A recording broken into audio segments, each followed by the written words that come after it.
ভাতটা হলো, এই মাংসটা হচ্ছে, আর মাছের তেলটা তো হয়ে গেছে। এই যে মাছের তেলটা এক হাঁড়ি, আর এইটা আছে, এইটাতে আছে, ওটা কিছুটা আছে। আর এই ভাতটা হলো, এগুলো ঠান্ডা করতে দিই। এইগুলো ঘরের কুকুরের জন্য, আর এইগুলো ঘরের বাইরে যেগুলো আছে সেইগুলোর জন্য দুইয়া।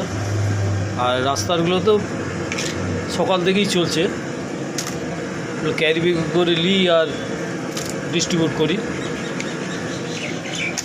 আর বিকেলবেলায় ঠিক 6টা সাড়ে 6টার সময় একবার বেরাবো, একবারে 8:30 9টার সময় ঘর ঢুকবো।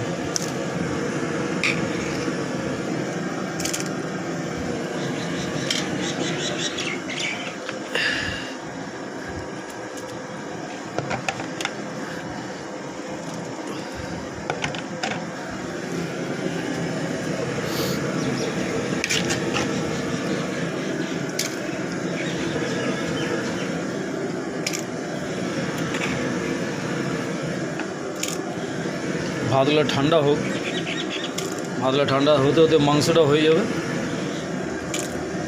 মাংসটা ঘরের কুকুরের জন্য হয় দুবেলা, আর রাস্তায় যেগুলো ট্রিটমেন্ট করছি সেগুলোকে মাংস ভাত দেওয়া হয়।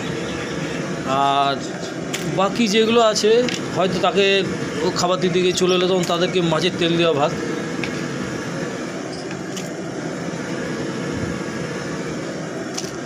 তবে মাংসের থেকে মাছের তেলটাই ভালো পছন্দ করে, আমি দেখেছি, একটাও ভাত পড়ে থাকে না।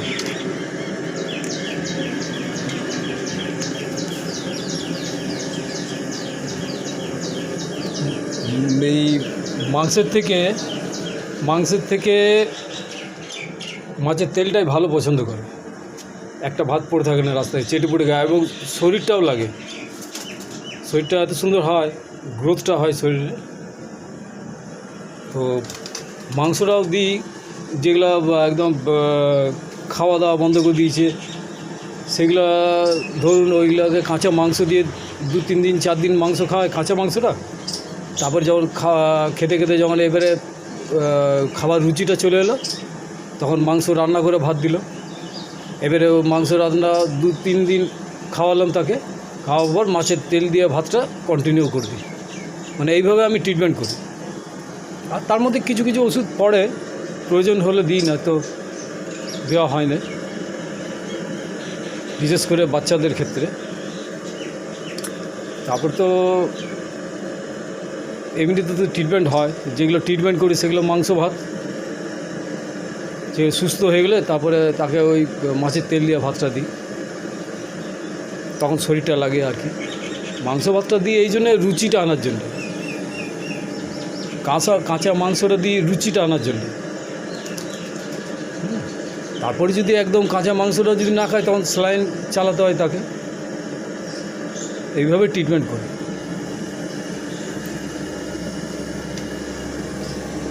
অনেকে হেল্প করে, কিছু বাড়িতে কিছু পয়সা দেয়, চাল দেয়, যে যেমন পারে হেল্প করে আমাকে। কাউকে ওষুধের কথা বলে ওষুধ আমাকে দেয়। এইভাবে হেল্প না করলে কী করে চালাবো? অনেকে আছে রেশনের চালটা আমার জন্য রেশন থেকে তুলে, তখন আমাকে ফোন করে ডাকায়, আর ডাকি তখন আমাকে রেশনের চালটা দেয়। মাসে 22 থেকে 23 লিটার কেরোসিন তেলটা লাগে স্টোভে, শুধু ভাতটা আর মাংসটা হতে।